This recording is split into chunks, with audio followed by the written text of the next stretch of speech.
السلام عليكم ورحمة الله وبركاته.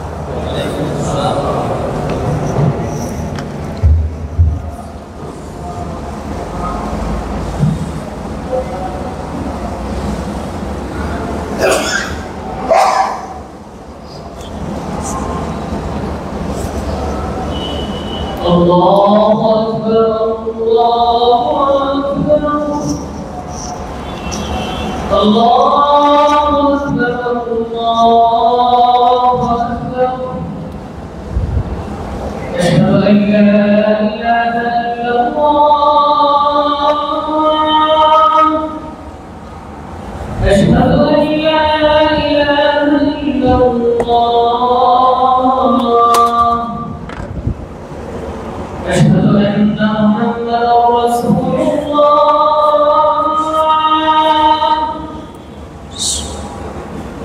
أشهد أن محمدا رسول الله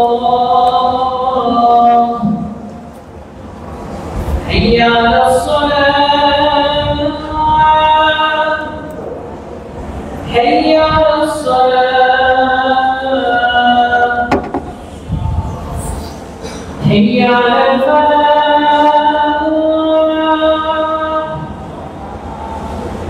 حي على الفلاح الله أكبر الله أكبر لا إله إلا الله.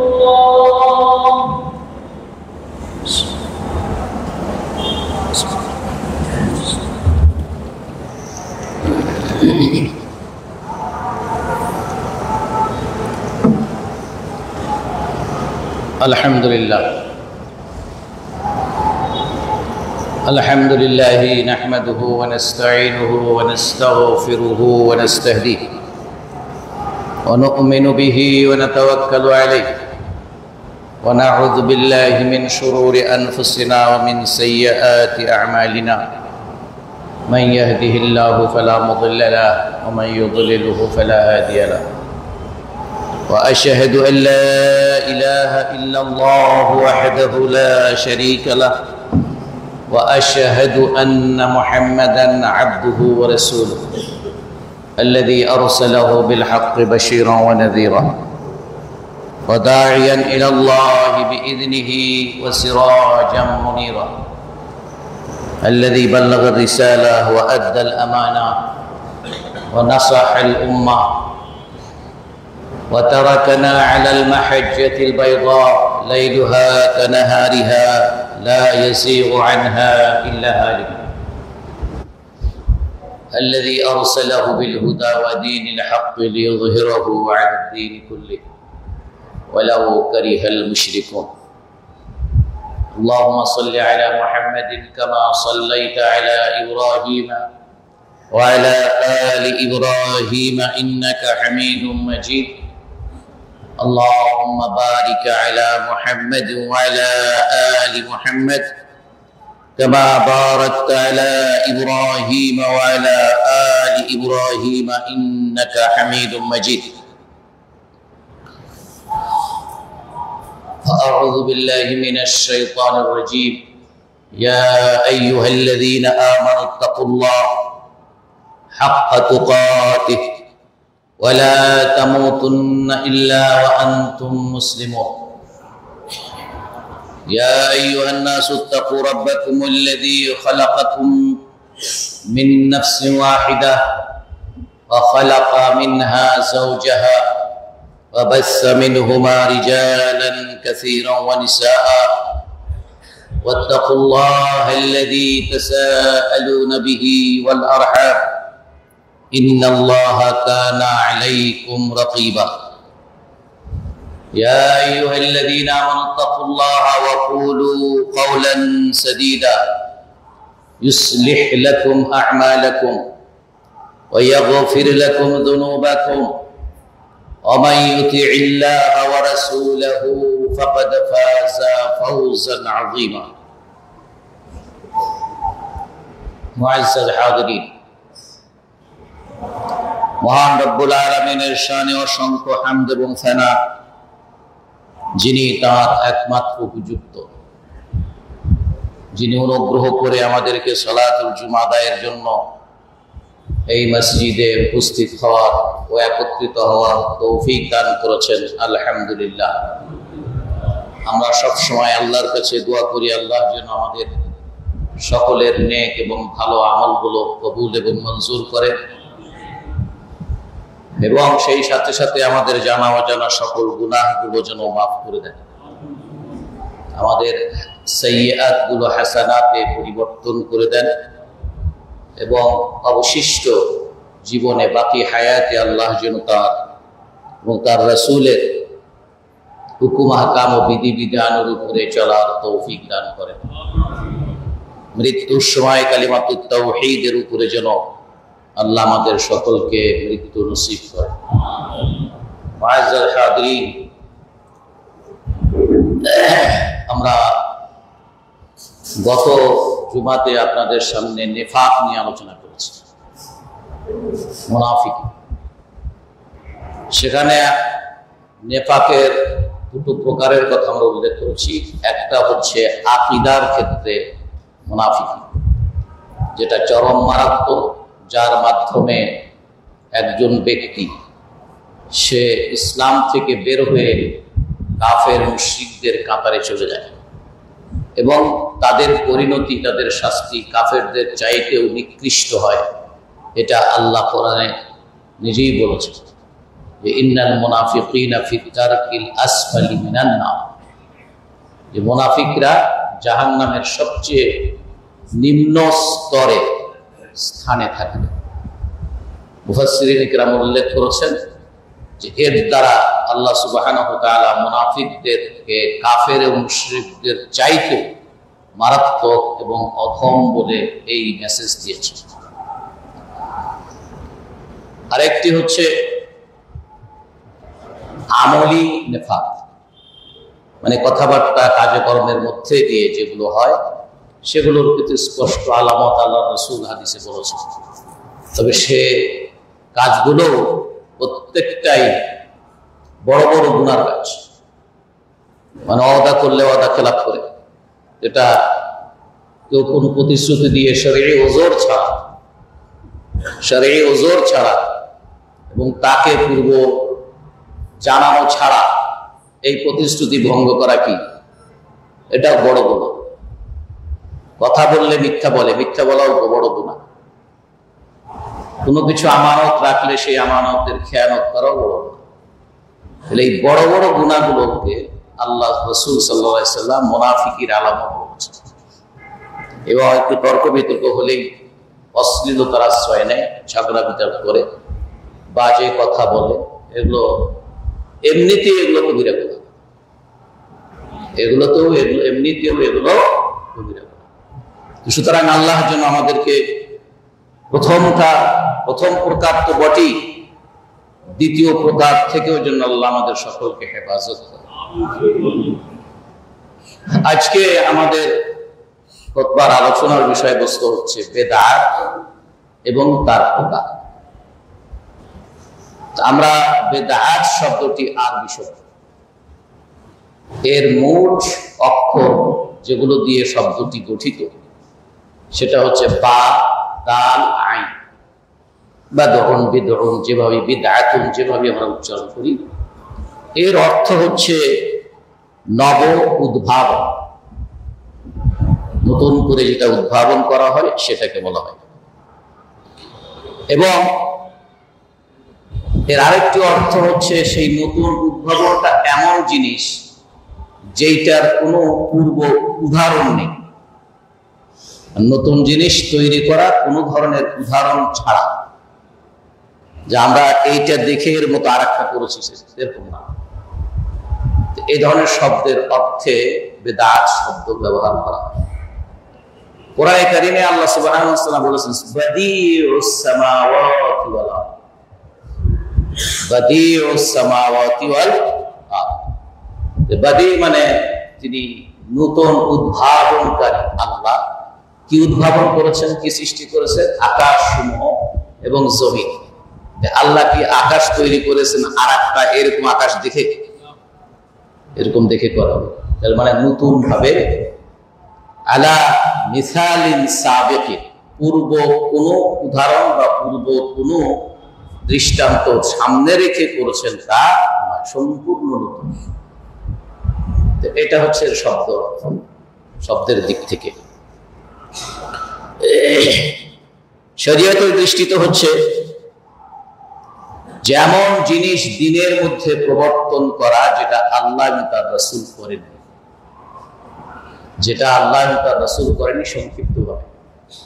দিনের মধ্যে এমন কাজে যেটাকে আমরা যে এখন সংক্ষিপ্ত বা সংকীর্ণ অর্থে ইবাদতকে ব্যবহার করি, গোটা দিনটাই হচ্ছে আল্লাহর ইবাদত, গোটা দিন অনুযায়ী। আর এই দিন হচ্ছে পূর্ণাঙ্গ। মানুষের জীবনে যা কিছু প্রয়োজন সবকিছুর বিধিবিধান এই দিনের মধ্যে আছে। এই জন্যই মানুষ আল্লাহর বিধান এর অনুগত হয়ে চলবে। এই জন্য মানুষকে আল্লাহ সৃষ্টি করেছেন। এই অনুগত হয়ে চলা, এটা কি দাসত্ব করবে, এটা বলতে আল্লাহ মানুষ আর জিনকে কেবল তারই দাসত্ব করার জন্য কি করেছেন? সৃষ্টি করেছেন।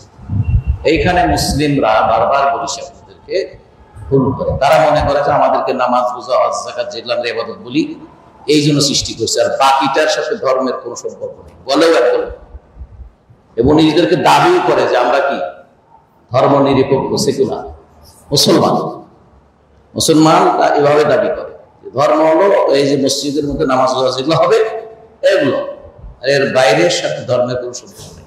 এই কনসেপশনটা খ্রিস্টানদের, অমুসলিমদের। ওদের সাথে যখন ধর্ম যাজকরা রাজাদের সাথে, বাদশাদের সাথে, বিজ্ঞানীদের সাথে যখন ধর্মযাজকদের, খ্রিস্টান ধর্মের ধর্মযাজকদের যখন বিরোধ হলো, তারা যখন কিছু কাজকর্ম করলো, ধর্মযাজকরা বলল এটা আমাদের ধর্ম এটা অ্যালাউ করে। সেখান থেকে সংঘর্ষ হলো, সেখান থেকে বিরোধ দেখা দিল।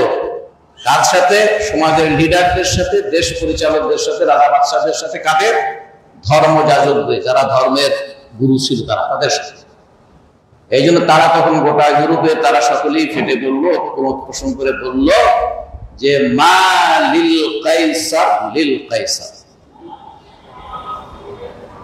যে রাজার জন্য যেটা সেটা রাজার জন্যই থাকবে, আর ধর্মের জন্য যেটা সেটা ধর্মের জন্য। ওইটা আমদানি হয়েছে মুসলমানদের।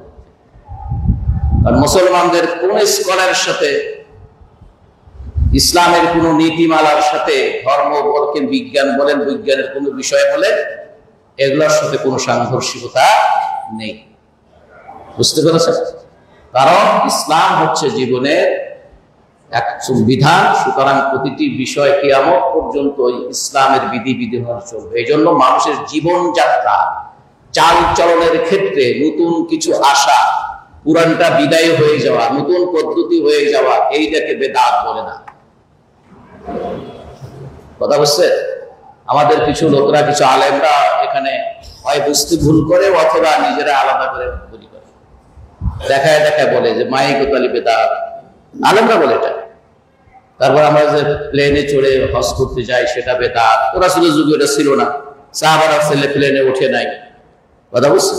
এটা কিন্তু কোনগুলো যেগুলোর মধ্যে মানুষ করে সওয়াবের কামনা করে, এই ধরনের কাজকে নিবেদ, যেটাকে বললাম আমরা ইবাদত সংকীর্ণ অর্থে, এইটার ভিতরে নতুন উদ্বোধন করা। এই জন্য ইবাদত ফারসি ভাষায় ইবাদত হচ্ছে তাওকীফি, মানে this is finalised in the period of prophet Muhammad সাল্লাল্লাহু আলাইহি ওয়াসাল্লাম। রাসূলুল্লাহ সাল্লাল্লাহু আলাইহি ওয়াসাল্লামের যুগে, কারণ এটা ওহীর ভিত্তিতে হয়, রাসূল সাল্লাল্লাহু আলাইহি ওয়াসাল্লাম দুনিয়া থেকে বিদায় নিয়ে গেছেন এই দিনটাকে কি করে পরিপূর্ণ করে, তা আপনি সেখানে বাড়ালেন। তো এই বাড়তিটা বাদ রেখেই দিন পরিপূর্ণ হলো, এই ঘোষণা আল্লাহ কেমনে দিলেন? কথা বুঝছেন না? আসলে বুঝছেন কিনা? এই যে আল্লাহ বলছে যে আজকের দিনে দিনকে আমি পরিপূর্ণ করে দিলাম, এটা কি এখন নাযিল হয়েছে না রাসূলের উপর নাযিল হয়েছে? তাহলে আমরা যেটা বাড়তি বেদাত নামে, বেদাত নামে যে সকল আমলগুলো আমরা এখন বাড়াই নিছি, এগুলোকে কমতি রেখেই আল্লাহ কি বললেন যে আমি দিন পরিপূর্ণ করেছি। কথা বুঝছেন? তো সেই জন্য ইমাম মালিক বলছেন, যে ব্যক্তি মানে ইবতাদা বিদআতান ওয়া ইয়ারা আন্নাহু হাসানা ফাকাদ খালাফা কিতাবাল্লাহ, যারা বলে কোন বেদাত সৃষ্টি করে নতুন এই ধরনের কোন ইবাদত গুলো, কোন আমল তৈরি করে বলে যেটা ভালো, তারা আল্লাহর কিতাবের বিরুদ্ধে অবস্থান নিয়েছে। কারণ এই কথা বলছেন, কারণ আল্লাহ বলেছেন আল ইয়াউমা আকমালতু লাকুম দীনাকুম ওয়া আতমামতু আলাইকুম নি'মাতি ওয়া রাদিতু লাকুমুল ইসলাম দীনা। আমরা এই যুগে যে সকল ওজিফাগুলো আমরা তৈরি করলাম, যে সকল সালাত আমরা তৈরি করলাম, যেগুলোর ওজিফা আমরা তৈরি করলাম, ধর্মের নামে আরো যে সকল অনুষ্ঠান আমি তৈরি করলাম, তার মধ্যে মিলাদ আছে, তার মধ্যে শবে মেরাজের ইবাদত আছে, মেরাজের রাত্রিতে ইবাদত বানাই নিয়েছি কিছু, এর মধ্যে শাবান মাসের 14 তারিখের দিনগত রাতের যে সকল এবং তার পরবর্তী তার আগের দিন সংক্রান্ত যত কিছু আমাদের দেশে করে, শবে বরাতের আগের রাতে এই মহল্লা, আমাদের মহল্লা, সব মহল্লা গরু টরু কেনা আছে না, এলে জবাই টই করে কি ওই দিন খাবে, এই করবে, রুটি তৈরি করবে, আরো অনেক বেশি করে। এগুলো ওই দিনের ফজিলত, ওই রাতের ফজিলতের কথা চিন্তা করে, তাহলে এগুলা তো নতুন করে করা হয়েছে না, কি বলে? এগুলো বাদ রেখে আল্লাহ কি করে বললেন যে আমি দিনকে পরিপূর্ণ করেছি? কারণ রাসূলের যুগে এগুলো তো ছিল না। বুঝছে? চেহলাম আমাদের এগুলো তার উদাহরণ এখানে আছে। তারপর 40 3 দিনের দিয়ে 3 দিন ইত্যাদি, যেগুলোকে আমরা দিনের অংশ বানিয়ে নিয়েছি, দিনের অংশ বানিয়ে নিয়েছি। এগুলো তো রাসূল সাল্লাল্লাহু আলাইহি ওয়াসাল্লাম, সাহাবায়ে কেরাম, খোলাফায়ে রাশিদের সময় তো ছিল না। তাহলে এগুলো বাদ রেখে পরবর্তীতে করেছে ভালো মনে করে। এগুলো বাদ রেখে কি করে আল্লাহ বললেন যে দিনকে পরিপূর্ণ করে দিয়েছে? আপনারা কি এই কথা বুঝতে পারছেন? কথাটা আমার না, কে বলছেন? ইমাম মালিক। আল্লাহর আয়াত দিয়ে ইমাম মালিক বলছেন যে আল্লাহ তাআলা এগুলোকে বাদ রেখে কি করে বললেন যে আমি দিনকে পরিপূর্ণ করে দিয়েছি। আচ্ছা, আবার যারা এটা করেছে, অন্য একটা বক্তব্য বলেছেন তারা ফাকাদ ইত্তাহামার রাসূল সাল্লাল্লাহু আলাইহি ওয়াসাল্লাম, তারা রাসূল সাল্লাল্লাহু আলাইহি ওয়াসাল্লামকে এই অভিযোগে অভিযুক্ত করেছেন যে পরবর্তীতে বেদাতে হাসানার কথা বলে যে সকল দিনের মধ্যে যে সকল ইবাদত, আমল, ওজিফাগুলো বের তৈরি করা হয়েছে, এগুলো ভালো, এগুলো করলে সওয়াব হয়, এগুলো করলে আল্লাহর নৈকট্য লাভ করা যায়, এগুলো রাসূল জেনেও আমাদেরকে বলেন নাই, পরবর্তী আলেমরা তৈরি করেছে, রাসূল খেয়ানত করেছে। কথা বুঝছে? আর যদি উনি না জেনে থাকেন, তাহলে উনি যেটা জানলেন না যে এই ওজিফাটা করলে এই সওয়াব হবে, রাসূল জানলেন না, আমার কাছে কে এসে বলল যে এই ওজিফা করলে সওয়াব হবে? কথা বুঝতে পেরেছেন? এই জন্য যারা মনে করেন যে ছোটখাটো পেশানোর কথা, ছোটখাটো না, দেখছেন কত বড়, আল্লাহর কিতাবের বিরোধিতা করতাম। ইমাম মালিক বলছে আল্লাহর কিতাবের বিরোধিতা করে, তারা রাসূলকে অপবাদ দেয় যে রাসূল সাল্লাল্লাহু আলাইহি ওয়াসাল্লাম এগুলো ভালো হওয়া সত্ত্বেও তিনি করেন নাই, উম্মতকে করতে বলেন নাই, সুতরাং তিনি রিসালাতের দায়িত্ব পালনে খেয়ানত করেছেন। নাউযুবিল্লাহ। এজন্য বিষয়টা চারটিখানি না হয়, বিষয়টা অনেক বড়। এই জন্য আল্লাহর রাসূল এই বেদাতের ব্যাপারে, এই ধরনের নতুন উদ্ভাবন, এইটার ব্যাপারে রাসূলুল্লাহ সাল্লাল্লাহু আলাইহি ওয়াসাল্লাম সাবধান করেছেন। এই জন্য বেদাতের আর এক নাম হাদিসের ভাষায় মুহদাসা। কি? মুহদাসা, অথবা এর বহু বচন মুহদাসাত। ফাইন্না কুল্লা মুহদাসাতিন বিদআহ। কি? ফাইন্না কুল্লা মুহদাসাতিন, এই মুহদাসা মানে নতুন উদ্ভাবন করা। দ্বীনের কোন আমল, কোন ওয়াজিফা, কোন ইবাদত, এই নতুন করার নামটাই কি? বেদাত। আর এটাকে বহু বচন ইয়াকুম ওয়া মুহদাসাতিল উমুর। অতীতে আপনাদের শুনে যাচ্ছে ইয়াকুম ওয়া মুহদাসাতিল উমুর, তোমরা সাবধান, দ্বীনের মধ্যে নতুন নতুন আমল, ইবাদত, ওয়াজিফা ইত্যাদি এগুলো তৈরির ব্যাপারে সাবধান। কারণ এই ধরনের ফাইন্না, কেন ফাইন্না কুল্লা মুহদাসাতিন, এক বছর প্রথম হলো মুহদাসাত, এই ধরনের নতুন নতুন উদ্ভাবন থেকে তোমরা সাবধান থাকো। কেননা ফাইন্না কুল্লা মুহদাসা, এক বছর, কেননা প্রত্যেকটি এই ধরনের নতুন উদ্ভাবিত বস্তু এটা কি? বিদআহ। ওয়া কুল্লা বিদআতিন দালালা, আর প্রত্যেকটি বিদআতই কি? পথভ্রষ্ট। এই দালালা এর উল্টাটা কি? এর বিপরীত শব্দ কি? হেদায়েত। তাহলে হেদায়েতের বিপরীত শব্দ দালালা, আর দালালাতের বিপরীত শব্দ হেদায়েত। আমরা আল্লাহর কাছে দালালাত চাই না হেদায়েত চাই? তাহলে আমি কিভাবে দালালাতের কাজ করব? আমি কিভাবে দালালাতের কাজ করব? কিভাবে দালালাতকে আমি সমর্থন করব? এই কিন্তু বলবেন না, এগুলো সব মেনে নেওয়ার পরে কয় কি? কিন্তু। কথা বুঝছেন? কারণ কিন্তু শব্দটার দ্বারা কি হয়? আগে যা বললাম তা হয় গ্রহণ করলাম না, অথবা সেটাকে রহিত করে দিলাম, অথবা সেটাকে ঠেকাইয়া দিলাম। ঠেকে দিয়ে কিন্তু দিয়ে যা আমি বলবো, কিন্তু বলার পরে যা বলবো ওইটাকে আমি, ওইটার সমর্থক আমি, ওইটা আমি এস্টাবলিশ করতে চাই। যেমন একজন খুব চতুর লোক, তবে কথায় অত পারে না, লোকদের সামনে কথা বলতে পারে না। তখন একটাই মঞ্চে পক্ষে, ধরেন উদাহরণ দেয় রাজনৈতিক দলের একটা মঞ্চে কয়েক রাজনীতিবিদরা একসাথে ওই মঞ্চে আলোচনা করে। যেমন বিদেশে কিন্তু অনেক দেশে আছে যে নির্বাচনের জন্য প্রত্যেক দল আলাদা আলাদা কোনো সমাবেশ করবে না। নির্বাচন কমিশন থেকে এই ধরনের পাবলিসিটি করার জন্য, এটা শুনতেছি আমাদের কমিশনের এদেরও নাকি প্রস্তাব এগুলা হচ্ছে, যে একটা মঞ্চ হবে সরকারিভাবে কমিশনের পক্ষ থেকে, নির্বাচন কমিশনের পক্ষ থেকে এক একটা এলাকাতে, সেখানে যারা নির্বাচনে অংশগ্রহণ করবেন সকল দলের নেতারা ওই মঞ্চে এসে বক্তৃতা করবে। যাই হোক, এরকম বক্তা কয়েকজন উঠে একটা ধরেন এক দলের ব্যাপারে অনেক কথাবার্তা বলছে, অনেক কথাবার্তা বলছে, তারা এই করছে, তারা এই ক্ষতি করছে, তারা এই অন্যায় করছে, তারা এই অত্যাচার করছে, তারা এই চুরি করছে, সব করছে। এখন যাকে বেলেন দিছে সে আবার বেশি কথা বলতে পারে না, বেশি বক্তৃতা দিতে পারে না।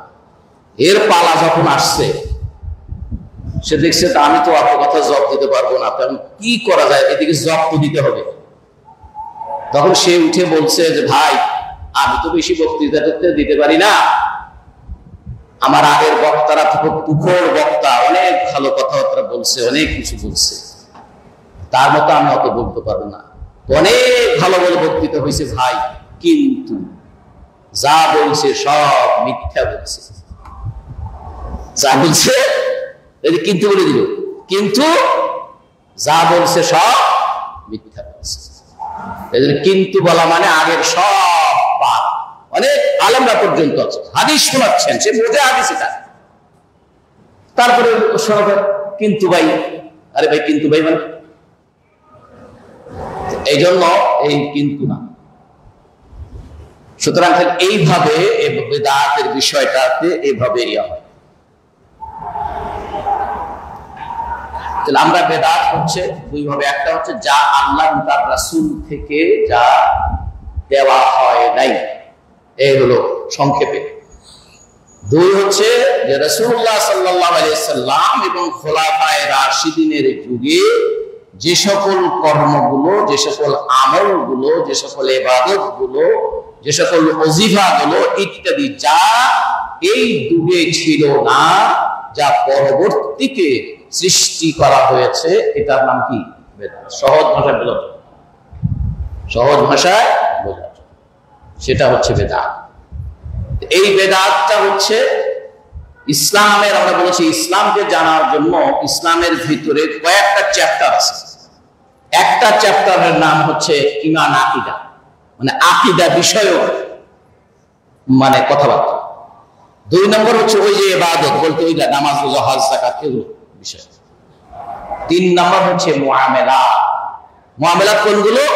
যেগুলো মানুষের জীবন যাপন করতে গিয়ে তাদের যে সকল সামাজিকতা, পারিবারিক, ব্যবসা, বাণিজ্য, জীবন ধারণের জন্য ইত্যাদি যেগুলো আছে, নামাজ, রোজা, হজ, যাকাত এগুলোর বাইরে, আর আকীদার ওগুলোর বাইরে যেগুলো আছে মানুষের, এগুলোকে কি বলা হয়? মুআমালাত। এই মুআমালাতই হচ্ছে মানুষের জীবনের অধিকাংশ কর্ম, অধিকাংশ অ্যাফেয়ার্স, অধিকাংশ বিষয়ে অ্যাক্টিভিটিস হচ্ছে এই মুআমালাতের সাথে সম্পর্কিত। আকীদার যে বিষয়গুলো আপনার মনের সাথে, আর ইবাদতের যেগুলো সেগুলো গোনা আছে, এগুলো এগুলো এগুলো এগুলো এগুলো এগুলো, আর এর বাইরে অগণিত কাজগুলো যেগুলো মানুষদের করতে হয়, এটার নাম হলো কি? মুআমালাত। আর পঞ্চমটা হচ্ছে বা চতুর্থটা হচ্ছে আখলাক, চরিত্রের সাথে সম্পর্ক। আর এই মুআমালাত হচ্ছে সবচেয়ে বেশি। কেমনে উঠবেন, কেমনে চলবেন, কেমনে একসাথে বসবাস করবেন, স্বামী স্ত্রীর সম্পর্কে কেমনে বিয়ে, কেমনে শাদী, কেমনে এইটা, কেমনে বিচ্ছেদ ইত্যাদি সব ঠিক। সকালবেলা দেখা হবে, কি হবে, সাথে আপনি কেনা বেচা করতেছেন, কোন পদ্ধতিতে করবেন, তারপরে আপনি দেশ চালাচ্ছেন, সমাজ চালাতেছেন, বিবাদ গোলমাল মিটাইতেছেন, ইত্যাদি সব কিছু, এটাকে বলা হয় মুআমালাত। এই মুআমালাতের ক্ষেত্রে বেদাত নেই। এই মুআমালাতের ক্ষেত্রে কি নেই? বেদাত। এই জন্য আপনার বুতাম এটা আপনি সুতা দিয়ে বানান অথবা সিলভার দিয়ে বানান, এটাতে কিছু আসে যায় না। আপনার কথা দূরে পৌঁছানোর জন্য কোন প্রযুক্তি ব্যবহার করে আপনি এখানে কথা বলতেছেন, চলে যাচ্ছে আমেরিকা, এটাতে কোনো বেদাত নেই। কথা কি বুঝতেছেন এগুলো? সুতরাং এইভাবে হলো আমাদের বিষয়টাকে বুঝতে হবে। এই মুআমালাতের ক্ষেত্রে কোনো বেদাত, এই জন্য মুআমালাতের জন্য দরজা খোলা, নীতিমালা আছে, সেই কোরআন এবং সুন্নাহর সাথে যাতে করে সাংঘর্ষিক না হয়। কোরআন এবং সুন্নাহর সাথে যেন কি সাংঘর্ষিক না হয়।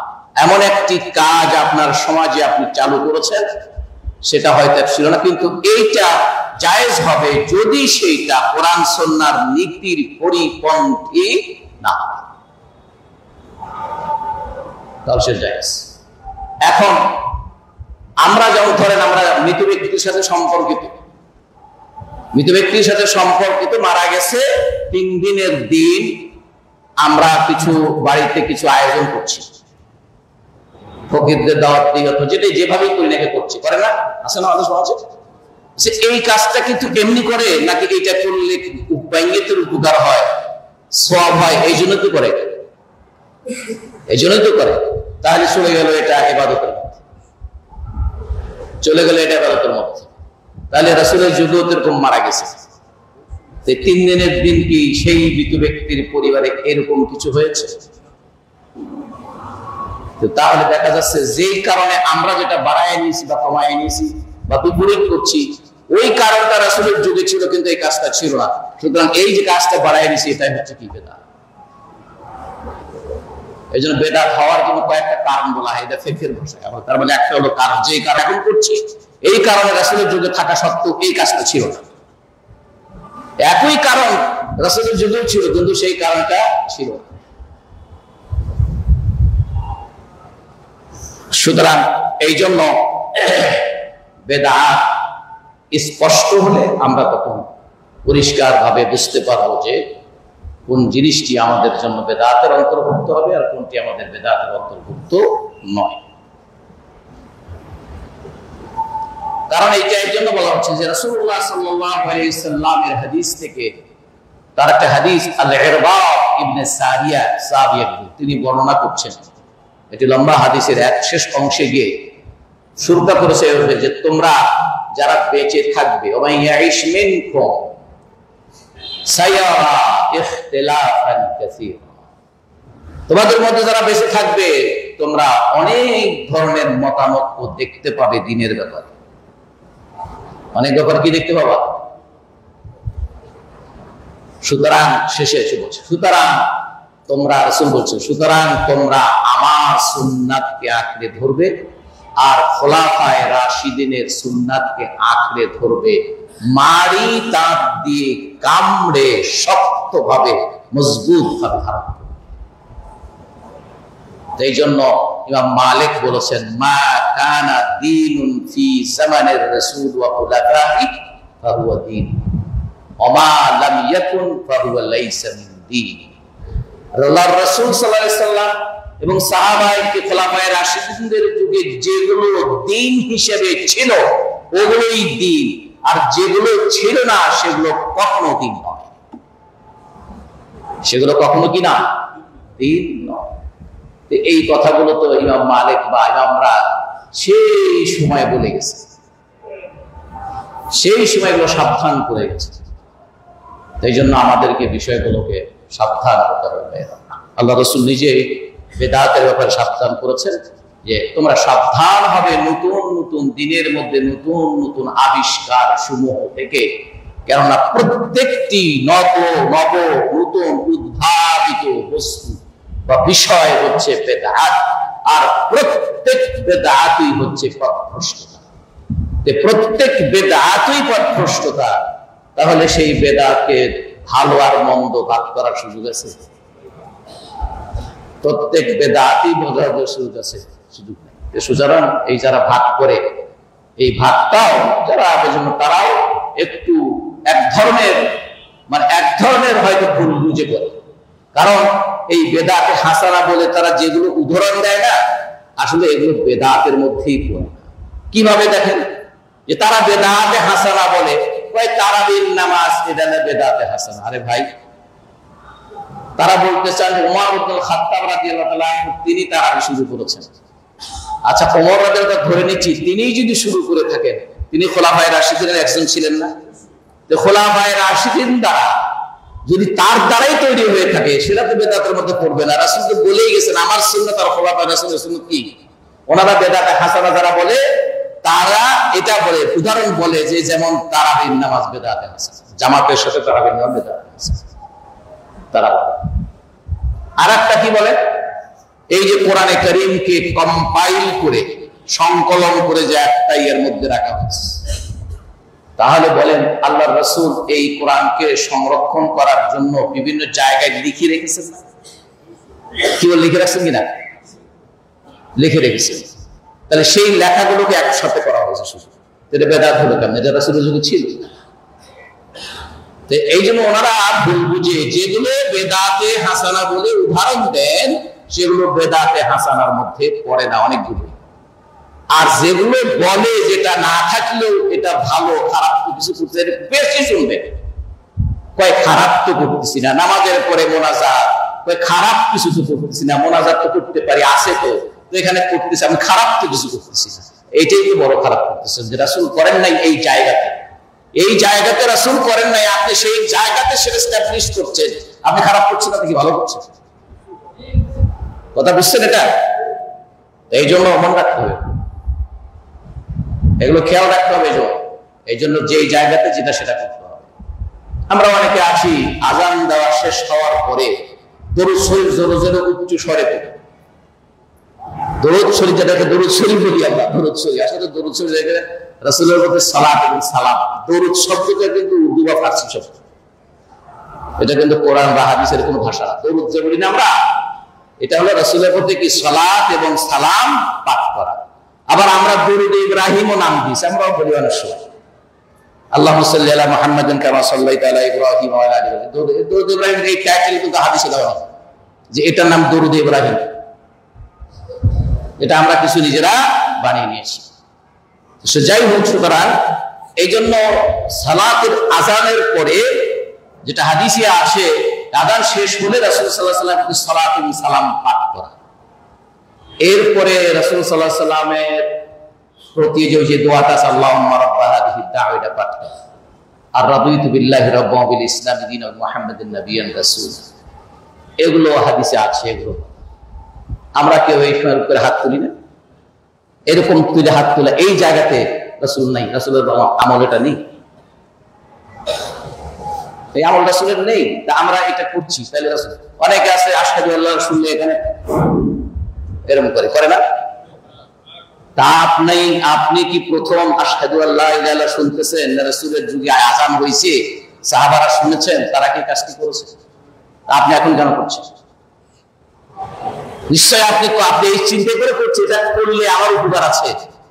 এই যে রাসূলের আশহাদু আল্লাহ শোনার পরে এই কথা দিয়ে চোখে দিলে আপনার উপকার আছে, তা আপনাকে কে বললো? রাসূলরা জানতেন না? যদি আপনি বলেন যে হ্যাঁ রাসূল জানতেন কিন্তু বলেন নাই, তাহলে তো খেয়ানত করছেন। আর যদি বলেন যে না উনি জানতেন না, উনি যেটা জানলেন না আপনাকে কে জানালো সেটা? আপনার কাছে কি ফেরেশতা নাযিল হয়েছে আল্লাহর পক্ষ থেকে? জিবরাইল এসে আপনাকে বলে গেছে? তাহলে আপনাকে অন্য কেউ বলে গেছে, সেই অন্য যে বলে গেছে সে আপনার কল্যাণ চায় না। অন্য যে আপনাকে বলেছে সেটা কি? শয়তান। শয়তান আপনার কল্যাণ চায় না। ইবাদতের নাম দিয়ে আপনাকে নষ্ট করবে, ইবাদতের নাম দিয়ে আপনাকে পথভ্রষ্ট করবে। আপনাকে যখন ইবাদত থেকে সরাতে পারতেছে না, নাস্তিক বানাতে পারতেছে না, আপনাকে নামাজ থেকে সরাতে পারতেছে না, তখন ওইটার মধ্যেই গলত করে দেবে। এটা বুঝছেন তো? এই জন্য ভাইয়ের আমার, বেদাত সাংঘাতিক ধরনের একটি গুনাহ, সাংঘাতিক ধরনের একটি গুনাহ এটা। কারণ এটার থেকে মানুষ তওবা করে না, কারণ এটা সওয়াবের কাজ মনে করে। এই জন্য পারলে মৃত্যুর আগে আরো বেশি বেশি করে। মৃত্যুর আগে তো অন্তত পক্ষে যারা বড় বড় গুনাহ করে তাদের একটা অনুশোচনা আসে, হয়তো তওবা করে ফেলে। কিন্তু এই গুনাহটার থেকে তওবা সে করে না, বরং সে যেহেতু সওয়াবে করতেছে, তার আল্লাহর নৈকট্য লাভ বেশি হইতেছে, এই জন্য মৃত্যুর আগে আরো বেশি বেশি করে। কথা কি এটা ভুল বললাম? সুতরাং এই বিষয়গুলো আমাদের এটাকে মনে রাখতে হবে। আর বেদাতের এটাও ঠিক এর মতো দুই ধরনের বেদাত, ওই মুনাফিকের মতো। একটি হচ্ছে আকীদার ক্ষেত্রে বাড়ানো, বৃদ্ধি করা, যেটা রাসূলুল্লাহ সাল্লাল্লাহু আলাইহি ওয়াসাল্লামের সময় আকীদার ক্ষেত্রেও ছিল না। যেমন আল্লাহ সবকিছুর সৃষ্টিকর্তা, একদল চিন্তাশীল বের হলো, মুসলমানরা যখন বিভিন্ন দার্শনিক দেশে অনেক দেশ জয় হলো না, এরকম বিভিন্ন সভ্যতার সাথে বিভিন্ন দর্শনের সাথে তারা যখন সম্পৃক্ত হলো, ওই সকল দার্শনিক কিছু চিন্তা তাদের মধ্যে, সেইটার মধ্যে একটা হলো যুক্তিবাদীদের যুক্তি ঢুকলো। এটা এই যুক্তিকে তারা আল্লাহর ব্যাপারেও ব্যবহার করতে শুরু করলো। আল্লাহ কোরআনে যা বলেছেন আল্লাহর ব্যাপারে রাসূল যেগুলো বলেছেন, এগুলোকে তারা যুক্তি দিয়ে পরিমাপ করতে শুরু করে যখন মিলাইতে পারে না যুক্তির সাথে, তখন হয় ওই আয়াতটাকেই বলে যে এই আয়াতটা গ্রহণযোগ্য না, এই আয়াতের হুকুমটা গ্রহণযোগ্য না, অথবা বলে যে এখানে এই অর্থ হবে না, আর এক অর্থের দিকে নিয়ে যায়। ওই যুক্তিতে যখন আর মিলাইতে পারতেছে না, এই জন্য যুক্তি থাকা ভালো, কিন্তু যুক্তির উপর নির্ভর করে ইসলামের সবকিছু বিচার করা আপনাকে শয়তানের ফাঁদের মধ্যে ফেলে দেবে। এই জন্য তারা তখন এরকম আল্লাহকে নিয়ে নানান বললো, পরকাল নিয়ে নানান কথাবার্তা বললো। আজকে যেমন একদল লোক আছে যারা কয় কবর আযাব, কবরের আযাব যদি আমরা মেনে নিই, তাহলে আল্লাহ যে বলছেন যে আমি জালিম না, আল্লাহ তো এই কবরের মধ্যে বিচার করার আগেই শাস্তি দিচ্ছে, তাহলে তো আল্লাহ জালিম। এভাবে হিসেব বুঝছে? আবার কয় যে কোরআন শরীফে কোন আয়াত কোন কবর সম্পর্কে, ওয়ামিন ওয়ারাইহিম বারযাখুন সুম্মা ইউবাসুন।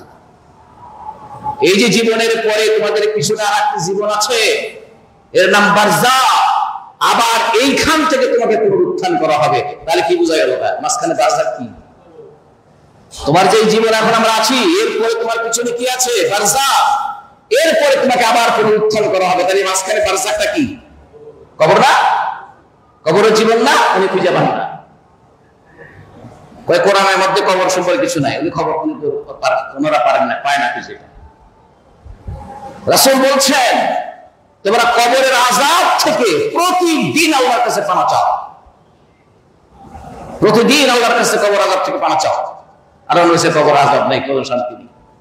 রাসূল হাদিসে বলছেন তিনটি প্রশ্ন হবে, উত্তর যারা দিতে পারবে আল্লাহর পক্ষ থেকে বলা হবে ফাইনাদি মুনাদিন সাদাকা আব্দি, আমার বান্দা সঠিক উত্তর ফাআফরিশু লাহু মিনাল জান্নাতি ওয়া বাবা মুনাজাত।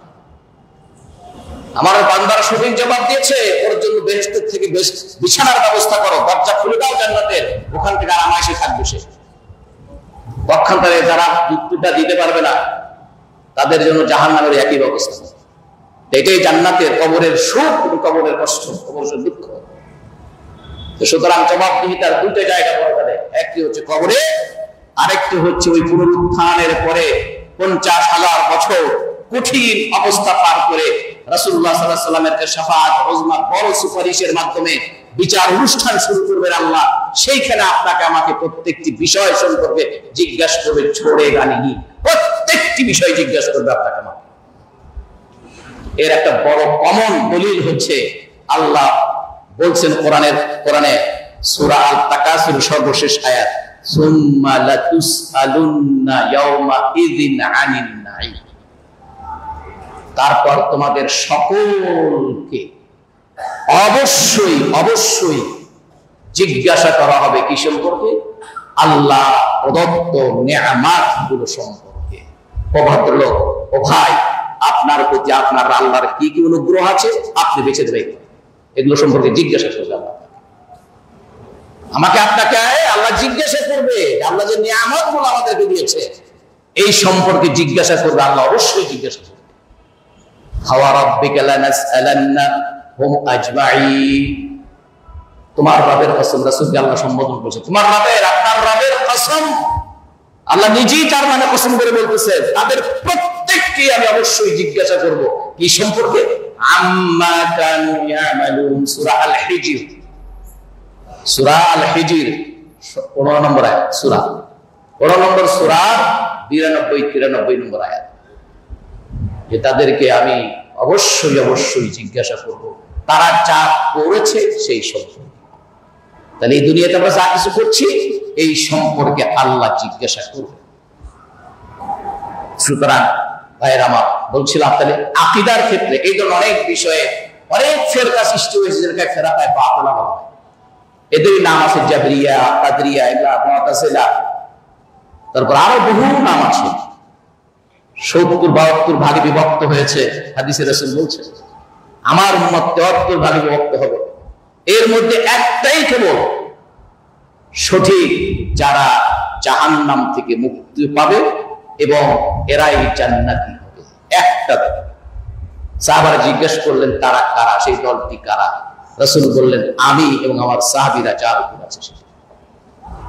তাহলে আপনি এখানে বেদাত সৃষ্টি করে, বেদাত তৈরি করে, সাহাবাদেরকে ডিঙ্গিয়ে, রাসূলকে ডিঙ্গিয়ে, নিজের ঠিক রাখার জন্য, বুজুর্গি ঠিক রাখার জন্য, নিজের এলেমগিরি ঠিক রাখার জন্য, নিজের পীরগিরি ঠিক রাখার জন্য দরুদ বানাইছেন নতুন করে, বিভিন্ন নাম দিয়েছেন, বিভিন্ন খতমের নাম দিয়েছেন, এই খতম, ওই খতম, সেই খতম ইত্যাদি করেছেন। অথচ এগুলো কোনো রাসূল সাল্লাল্লাহু আলাইহি ওয়াসাল্লাম ছাড়া আরো আছে, আর অনেক কিছু, অনেক উদাহরণ আছে। এই জন্য এগুলো সম্পর্কে আমাদেরকে সাবধান হতে হবে। সম্মানিত ভাইয়েরা, রাসূলুল্লাহ সাল্লাল্লাহু আলাইহি ওয়াসাল্লাম বলেছেন মান আহাদাথা ফি আমরিনা হাযা মা লাইসা মিনহু ফাহুয়া রাদ। সহিহ বুখারী মুসলিমের হাদিস। আমার এই দিনের মধ্যে নতুন কিছু উদ্ভাবন করলো দিনের নামে, ইবাদতের নামে, এটা প্রত্যাখ্যাত হবে। আর আপনি বলছেন সওয়াব পাওয়া যাবে, আপনি বলতেছেন সওয়াব পাওয়া যাবে। আল্লাহ রাসূল বলেন প্রত্যাখ্যাত হবে, আর আপনি বলছেন সওয়াব পাওয়া যাবে। সহিহ মুসলিমের বর্ণনা, মান আমিলা আমালান লাইসা আলাইহি আমরুনা ফাহুয়া রাদ। যারা এমন আমল করলো যে আমল রাসূল অনুমোদন করেন না, তার মানে রাসূলের যুগে ছিল না, সাহাবাদের সময় ছিল না, বললেই রেগে যায় রে ভাই। শুধু যদি বলা হয় যে ভাই এই আমলটা এই যে বাইঙ্গেতে ওখানে কবরে রেখে সবাই বসেন, মোনাজাত হবে, ঘোষণা দিয়ে সবাইকে একসাথে মোনাজাত করলেন, কাজটা তো ভালো, না করলেও আমাদের কাছে অনেক সময় বিবেকে খারাপ লাগে যে কি, কিন্তু তারপরেও যদি বলা হয় ভাই এটা রাসূল করেন নাই, এমন খেপে যায়, পারলে মারে, পারলে মারতে আসে। আমি কি অন্যায় কিছু বলছি? রাসূলের যুগে ছিল না সেই কথা আপনাকে বলছি, আপনি রাখতেছেন কেন ভাই? আপনি যে কামটা করতেছেন ইসলামের আমল হিসেবে করতেছেন, আপনি দ্বীনের আমল হিসেবে করতেছেন না, তা আপনার এটা তো রাসূল করেন নাই।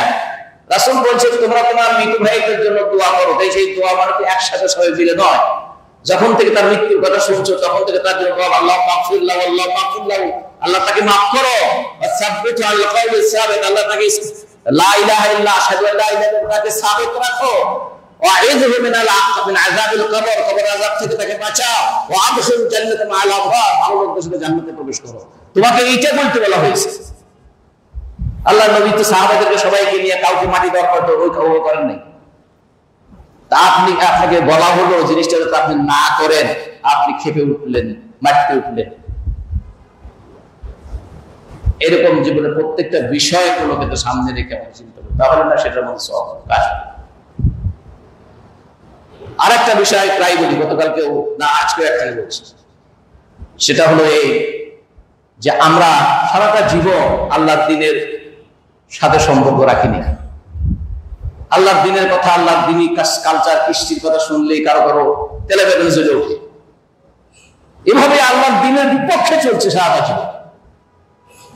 এরপরে আপনারা আমরা আত্মীয় স্বজনরা সে হয়তো ওসিয়তও করে যায় না, আমরা নিজেরাই নিজেদের গরজে যাইয়া এই লোকটাকে ওই কবরস্থানে দিয়া বিসমিল্লাহ ফি সাবিলিল্লাহ ওয়া আলা মিল্লাতি রাসূলিল্লাহ বলে আসে। কি বলে বলি না আমরা এগুলো? কেন, কিসের আশা আপনি বলেন? এই লোকটাকে আল্লাহর দ্বীনের উপর চলেছে, আল্লাহ রাসূলের মিল্লাতের অনুসারে চলেছে। তাই জন্য সাক্ষী যদি সঠিক না হয় এর জন্য ধরা খাওয়া আছে। সাক্ষী যদি সঠিক না হয় এর জন্য কি আছে? এই জন্য যারা চিহ্নিত, যারা আল্লাহর দ্বীনের সাথে যারা সম্পর্ক রাখে না এবং দ্বীন অনুযায়ী চলে না, পারলে বিভিন্ন কথাবার্তার মধ্যে বিরোধিতা করে, তাদের ব্যাপারে চিন্তা করতে, তাদেরকে বেশি বেশি করে উপদেশ দেওয়া উচিত, বেশি বেশি করে তাকে নিজের আত্মীয়দেরই বেশি দায়িত্ব যে তাকে অন্তত মিনিমাম লেভেলে নিয়ে আসা, যাতে করে আল্লাহর দ্বীনের বিরোধী না হয়ে যায়, আল্লাহ রাসূলের বিপক্ষ হয়ে না যায়। এটা মারাত্মক, এটা ইমানের জন্য এটা মারাত্মক। এই যেটা দায়িত্ব আমাদের আত্মীয় স্বজন যারা আছে, ভাই ব্রাদার যারা আছি, তাদের দায়িত্বটা, কারণ আপনাকেই তো সাক্ষী দিতে হবে ওই রেখে বুকের উপর হাত দিয়ে বিসমিল্লাহ ওয়া আলা সাবিলিল্লাহ, বিসমিল্লাহ ফি সাবিলিল্লাহ ওয়া আলা মিল্লাতি রাসূল, আপনাকে কি বলতে হবে তার সম্পর্কে। সুতরাং তাকে ভালো পথে রাখার চেষ্টা করে, দ্বীনের পথে রাখার চেষ্টা করে। তো সুতরাং এই বিষয়গুলো আমাদেরকে মনে রাখতে হবে। তাহলে আমরা বলছিলাম বেদাতের এটা হচ্ছে, একটি হচ্ছে আকীদার সাথে সম্পর্কিত, এতে করে অনেক পথভ্রষ্টতা আছে। আর দুই নম্বর হচ্ছে আমলের ক্ষেত্রে, নেফাকের যেমন আকীদার ক্ষেত্রে, আর একটা হলো আমলের ক্ষেত্রে। বেদাত ও আকীদার ক্ষেত্রে এটা চরম মারাত্মক, এটা কখনো কখনো ইসলাম থেকে খারিজ হয়। এই ধরনের বেদাত কখনো কখনো ইসলাম থেকে খারিজ হয়ে যায়, কখনো কখনো শিরকের মধ্যে চলে যায়, আবার কখনো কখনো সরাসরি শিরক না হলে শিরকের বাহন হিসেবে কাজ করে, শিরকের উসিলা হিসেবে কাজ করে। আর দুই নম্বর হচ্ছে আমলের ক্ষেত্রে যেগুলো হয়, যেগুলো আমরা অনেক উদাহরণ দিয়েছি। সুতরাং এই ধরনের বেদাত থেকে আমাদের পরিহার করা উচিত। এই জন্য এটা প্রত্যাখ্যাত হয়, আল্লাহর কাছে গ্রহণযোগ্য হয় না। রাসূলুল্লাহ সাল্লাল্লাহু আলাইহি ওয়াসাল্লাম তাদের ব্যাপারে অনেক, যে ব্যক্তি আমার পরে যারা আল্লাহর দ্বীনের মধ্যে নতুন কিছু উদ্বোধন করে, আমার শাফাআত তো আমার সকল উম্মতরা পাবে, তবে তারা পাবে না যারা আমার পরে আমার দ্বীনের মধ্যে নতুন কিছু সৃষ্টি করেছে। সহিহ বুখারীতে একটা বড় হাদিস আছে, রাসূলুল্লাহ সাল্লাল্লাহু আলাইহি ওয়াসাল্লাম হাউজে কাউসারের তিনি ওখানে বসে চেয়ার করে বসবেন, রাসূলের আশেপাশে অসংখ্য আছে, পাত্র আছে, পেয়ালা আছে, কাপ, সেখানে দলে দলে যাবে, ওখান থেকে পানি পান করবে। রাসূল হাদিসে বলেছেন, আল্লাহ এই হাউজের এই কাউসারের পানি একবার যে পান করবে, তার সমস্ত হাসরের ময়দানে আর তার পানি পিপাসা লাগবে। তো রাসূল সাল্লাল্লাহু আলাইহি ওয়াসাল্লাম বলছেন, আমি দেখবো যে একদল লোক আসতেছে, দলে দলে তো আসতেছে, সবাই আসতেছে, খাচ্ছে, চলে যাচ্ছে। একদল আসতেছে, হঠাৎ করে দেখি যে এদের দেখি না, সামনে একটা বিশাল দেওয়াল পড়া, সামনে একটা বিশাল দেওয়াল পড়া। আমি বলবো, ফেরেশতারা, ওরা তো আমার উম্মাত, ওদেরকে আসতে আটকে দিলে কেন? তখন ফেরেশতারা আমাকে জবাব দিবে, ইয়া রাসূলুল্লাহ, আল্লাহ রাসূল, আপনি জানেন না আপনার মৃত্যুর পরে এরা কি কি নতুন কিছু সৃষ্টি করেছিল আপনার দিনের মধ্যে। তখন রাসূল বলবেন, ফাসুহবান সুহবান লিমান বাদদালাতি আও গায়্যারাতি, তারা দুরহাও দুরহাও যারা আমার দিনের মধ্যে পরিবর্তন এনেছিল। এই জন্য বিষয়টা চারটিখানি কথা না, সহজ বিষয় না। এই জায়গাতে একটু না, আমি এত ভালো কাজ করতেছি, এত কড়া কথা বলেন কেন? আমরা তো ভালো কাজ করতেছি, অন্য কিছু তো করতেছি না, খারাপ কিছু তো করতেছি না।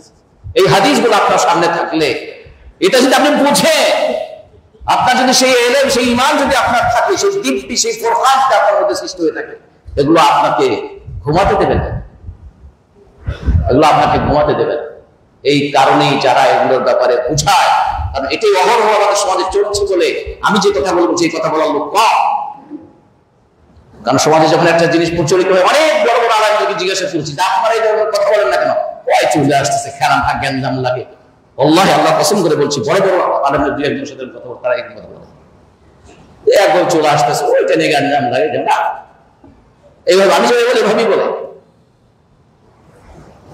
বুঝছেন? সুতরাং আমাদেরকে এটা মনে রাখতে, আল্লাহ রাসূল সাল্লাল্লাহু আলাইহি ওয়াসাল্লামের এই সকল শক্ত কথা বলে তাদের জন্য শাফাআত হবে না, বিদআতীদের জন্য কি হবে না? শাফাআত হবে না। আব্দুল্লাহ ইবনে মাসউদ বলছে যে তিনি একটা ঘোষণাতে ছিলেন, সেখানে কিছু লোক বেদাত কাজ করতেছিলেন। কি ধরনের? দেখেন, এটা কিন্তু আমাদের সমাজে আছে। আবু মুসা আল-আশআরী আব্দুল্লাহ ইবনে মাসউদের বাড়িতে কুফায়, বাড়িতে উনি মসজিদ থেকে যে আব্দুল্লাহ ইবনে মাসউদের বাসাতে গিয়ে বললেন, তোমার সাথীরা দেখো কি করছে মসজিদে, এখনো আল্লাহর নবীর সাহাবীরা আছে, দেখো মসজিদে তোমার সাথীরা কি করছে। আব্দুল্লাহ ইবনে মাসউদ আসলে, এসে দেখে বললে যে কি করছে, বলে চলো যাই দেখো। দেখে যে একদল লোক কিছু বিচি বা পাথর একজনের সামনে রাখছে, রেখে সে একবার সুবহানাল্লাহ পড়ে একটা পাথর নিয়ে আরেকজনকে দিচ্ছে, সেও পড়ে আরেকজনকে দিচ্ছে, সেও পড়ে এবার ওই শ্বাসের জন্য কাছে রাখতেছে। এটা আছে না আমাদের দেশে? লক্ষ কলমা যারা পড়ে, এগুলো করে না? আমরা ছোটবেলায় দেখেছি, ওই যে তেঁতুলের বিচি আছে না, এরকম মনে করে 100 জন বসছে এখানে, 100টা তেঁতুলের বিচি ওখানে রেখে আবার 100 জন পড়ে জড়ো রাখছে, তাহলে 100 জন 100 বার করা হয়ে গেল। সুতরাং এই জন্য আব্দুল্লাহ ইবনে মাসউদ এটা দেখে তার চোখ মুখ লাল হয়ে গেল। তিনি বললেন, তোমরা এটা কি করছো? তখন তারা বললেন যে আমরা তাসবিহ করছি। গুনে গুনে কেন? তোমরা কি তোমাদের গুনাহগুলো গুনো? তোমাদের গুনাহগুলো কি গুনো? সাবধান, এখনো রাসূলের হাতে ব্যবহার করা পাত্রগুলো, বর্তনগুলো, থালাবাটি ঘটনগুলো এখনো পুরান হয়ে যায় না। আল্লাহর রাসূলের সাহাবীরা এখনো বেঁচে আছে, এত তাড়াতাড়ি তোমরা আল্লাহর রাসূলের সুন্নাত ছেড়ে দিয়েছো। আমি খুব আশঙ্কা করছি এখনই এই মসজিদের ছাদ আমাদের উপর ভেঙে পড়বে। সুতরাং ভাইয়ের আমার, বেদাত ছোট্ট জিনিস, অনেক বড় জিনিস। আল্লাহ যেন আমাদের সকলকে কথাগুলো বোঝার তৌফিক দান করেন। বারাকাল্লাহু লাকুম ফিল কুরআনিল আযীম ওয়া নাফা'নি ওয়া ইয়্যাকুম বিমা ফীহি মিন আয়াতি ওয়া যিকরিল হাকীম। আকুলু কওলি হাযা ওয়া আস্তাগফিরুল্লাহ লি ওয়া লাকুম লিসাইরিল মুসলিমিন ইন্নাকা গফুরুর রহিম।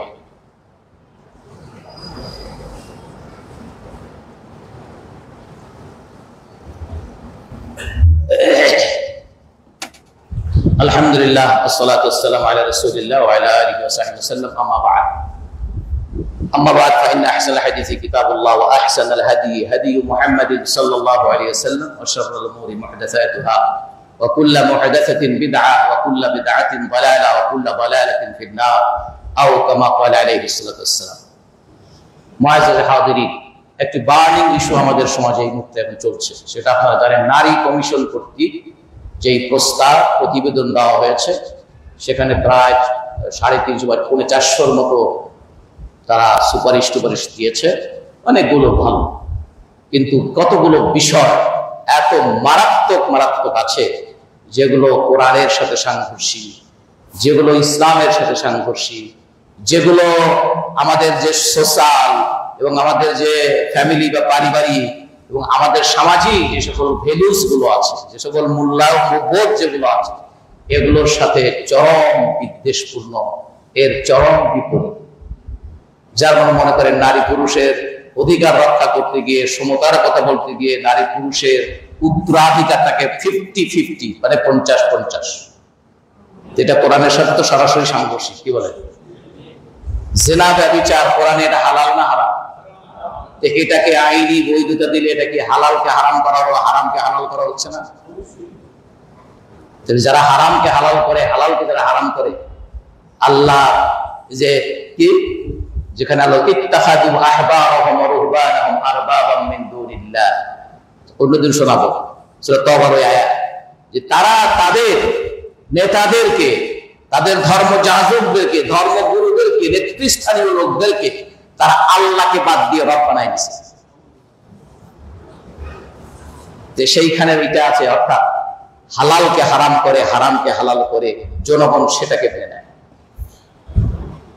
তারা হালালকে হারাম করে, হারামকে হালাল করে, আর জনগণ সেটা মেনে নেয়। এটাই হচ্ছে তাদেরকে পূজা করা, এটাই হচ্ছে তিলকা ইবাদাতুল হাদিস আছে, ফাইত্তাখাযু আহবারহুম ওয়া রুহবানাহুম আরবাবাম মিন দুনিল্লাহ, সূরা তাওবা নম্বর আয়াত মনে নেই, এই আয়াতে গিয়ে তাফসীর ইবনে কাসির বা যে কোনো তাফসীর খুলে পড়ে দিবে।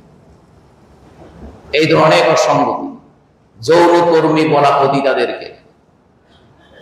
তারপরে আর এক বিষয় আছে, যেমন মনে করেন যে স্বামী স্ত্রীর মধ্যে একটু কলহ লাগছে, স্ত্রী চলে যাবে আদালতে, যা স্বামীর বিরুদ্ধেই করবে, তাহলে কি এরকম আদালতে আসা যাওয়া স্বামী স্ত্রী একসাথে ঘর সংসার হবে? সামান্য কলহ তো নিজের পরিবার নিজেরাই সংশোধন করতে পারে, আর একজনরা সে সংশোধন করে দিতে পারে। তাহলে এইভাবে যখন তাদের মধ্যে পরিবারগুলো ভেঙে যাবে, আর সমাজে যখন এই ধরনের যৌনকর্মী, তারপরে এর সাথে যখন আইন সিদ্ধ হয়ে যাবে, তখন তো আর তার বউয়ের দরকার হবে না। যে বউ আমার বিরুদ্ধে কি করছে, কোর্টে যায়, আদালতে যায়, আমার বিরুদ্ধে অভিযোগ করছে। তারপরে আবার 2 নম্বর হচ্ছে, ওখানে যেমন পাশ্চাত্য যেমন বিয়ে শাদী কেন করে না, বাচ্চা কাচ্চা সব হয়ে যায়। অনেক ছেলেরা বলে যে আব্বু আম্মু তোমরা তো এখন বিয়ে করতে পারো, পাশ্চাত্যে আছে একসাথে বিয়ে, বাচ্চা কাচ্চা হয়েছে, বিবাহ ছাড়াই থাকতেছে। কারণ কি? আইন আছে যে বউ যদি কোনো কারণে বিচ্ছেদ হয়ে যায়, তাহলে এই পুরুষটার যত সম্পদ আছে তার অর্ধেক বউকে দিতে হবে। এই অর্ধেক বউকে দেওয়ার ভয়ে তারা বিয়ে করে না। এইটা আমাদের সমাজে প্রতিষ্ঠিত করতে চাচ্ছে। এই জন্য ভাই, অবচেতন থাকলে হয় না রে ভাই। কোথায় আল্লাহ দ্বীন, ইসলাম, আমাদের মূল্যবোধ, আমাদের সামাজিক মূল্যবোধ, আমাদের শুধু মুসলিমরা নয়, আবার uniform family code, uniform family code সকল পরিবারকে একটি পারিবারিক আইনের মধ্যে আনা হয়। তাহলে মুসলিম পরিবার, হিন্দু পরিবার, খ্রিস্টান পরিবার, বৌদ্ধ পরিবার, এই যত ধর্মের পরিবার সব যদি একটা আইনে আসে, তাহলে হিন্দুর মেয়ে পুরো মুসলিম ছেলে বিয়ে করবে, ছেলে মুসলিম মেয়েকে ছেলে বিয়ে করবে, বাধা থাকবে না। ওর যে নিয়মে হবে, ও দেখা যাবে কোন এক ধর্মের যদি নিয়ম অনুযায়ী আইন হয়, তাহলে অন্য ধর্মের ওই আইনটাকে মানতে হবে তাকে। এগুলো দেখে মনে হয় তারা যে ভালো ভালো যে কিছু প্রস্তাব যেগুলো করেছে, এগুলো তাদের উদ্দেশ্য না। উদ্দেশ্য হলো এইগুলোকে, এবং সমকামিতা দিতে আরো যেগুলো আছে, এগুলো তো তারা বলছি, এর সাথে সাথে এগুলো পর্যন্ত আছে। সুতরাং ভালো কিছু প্রস্তাবের সাথে এই ধরনের খারাপ প্রস্তাব একটি মুসলিম প্রধান দেশে, এটি মুসলিম প্রধান দেশে তারা কিভাবে দেওয়ার মতো সাহস দেখাতে পারে আমি বুঝি না, জানি। এই কমিশনে যাদেরকে নেওয়া হয়েছে, সেখানে তারা অন্য ধর্মের লোকদের সাথে পূর্ব পত্রিকা যা দেখেছে কি মত বিনিময় করেছে, কিন্তু কোন ইসলামী স্কলারের সাথে, কোন ইসলামী ব্যক্তিত্বের সাথে তারা করে নাই, এবং করার প্রয়োজনও বোধ করে নাই বলে তাদের কমিশনের প্রধান যিনি শিরিন পারভীন কি হক, যিনি এই কমিশনের প্রধান, তিনি এটা বলেছেন, আমাদের কাছে তা করার প্রয়োজন মনে হয় না। তাহলে এদেশের ৯০ জন মুসলমান, তাদের কোন প্রতিনিধিত্বের সাথে কথা বলা, কমিশনের রাখা তো দূরের কথা, কথা বলার প্রয়োজন বোধ করেনি তারা। তাহলে দেশের ৯০% যারা মুসলিম, তারা এই কমিশনের সুপারিশ কিভাবে মেনে নেবে? এই জন্য আপনাদের এগুলো ভাই, এগুলোই ইমানদারি, এগুলোই দায়িত্ব। আমাদের এই কথাগুলো বুঝতে হবে। আমরা এটাকে তিরস্কার জানাই। এই কমিশনকে বাতিল করার জন্য সর্বমহল থেকে দাবি উঠেছে, আমরাও এই দাবি করছি। এবং এই কমিশন এটা বাতিল করতে হবে, তাদের এই সুপারিশ। নতুন করে কমিশন গঠন করতে হবে যেখানে সব ধর্মের লোকদের প্রতিনিধিত্ব থাকবে এবং এছাড়াও যারা স্কলার আছেন তাদেরকে নিয়ে সর্বজন কি বলা হয়, গৃহীত, সর্বজন সমর্থিত এরকম একটা কমিশন গঠন করে নারীর সত্যিকারের ন্যায্য যেটা অধিকার আছে, ওদের নারীরাও বলছে এখন আমরা ভাইয়ের অর্ধেক পাই, পিতার রেখে যাওয়া সম্পদে ভাইয়ের অর্ধেক পাই, এটাই তো নিশ্চিত করা হয়নি। যখন আরো 50-50 হবে তখন এটা আরো মারাত্মক আকার ধারণ করবে, ফ্যামিলি মধ্যে গোলমাল সৃষ্টি করে, কি করার সৃষ্টি করা। তো সেই সকল এই জন্য বিষয়গুলো আমাদের মনে রাখতে হবে। আল্লাহ আমাদের সকলকে তৌফিক দান করুন। ইবাদাল্লাহ সাল্লু আলা নবিয়িকুম হাইথা মারাতুম রাব্বুকুম বিসসালাতি ওয়াসসালামু আলাইকা ক্বাল ইন্নাল্লাহা ওয়া মালাইকাতাহু ইউসাল্লুনা আলান নাবিয়্যি ইয়া আইয়ুহাল্লাযীনা আমানু সাল্লু আলাইহি ওয়া সাল্লিমু তাসলিমা। আল্লাহুম্মা সাল্লি ওয়া সাল্লিম বারিক আলা নাবিয়্যিকা মুহাম্মদ ওয়া আলা আলিহি ওয়া সাহবিহি ওয়াসাল্লাম। রাদিয়াল্লাহু আনিস সাহাবা খুসুসান আবী বকর ওয়া উমর ওয়া উসমান ওয়া আলী ওয়া আন বাকিয়্যিতি আসহাবি রাসূলিল্লাহ সাল্লাল্লাহু আলাইহি ওয়াসাল্লাম আজমাঈন وعن التابعين لهم من تبعهم بإحسان إلى يوم الدين وعنا معهم بجودك وكرمك ورحمتك يا أرحم الراحمين. ربنا آتنا في الدنيا حسنة وفي الآخرة حسنة وقنا عذاب النار. ربنا ظلمنا أنفسنا وإن لم تغفر وترحمنا لنكونن من الخاسرين. رب ارحمهما كما ربياني صغيرا. ربنا اغفر لي ولوالدي وللمؤمنين يوم يقوم الحساب. اللهم أعز الإسلام والمسلمين وأذل الشرك والمشركين. اللهم انصر من نصر الدين واخذل من خذل الدين. عباد الله إن الله يأمر بالعدل والإحسان وإيتاء ذي القربى وينهى عن الفحشاء والمنكر والبغي يعظكم لعلكم تذكرون. فاذكروا الله يذكركم ولذكر الله أكبر. الله يعلم ما تصنعون.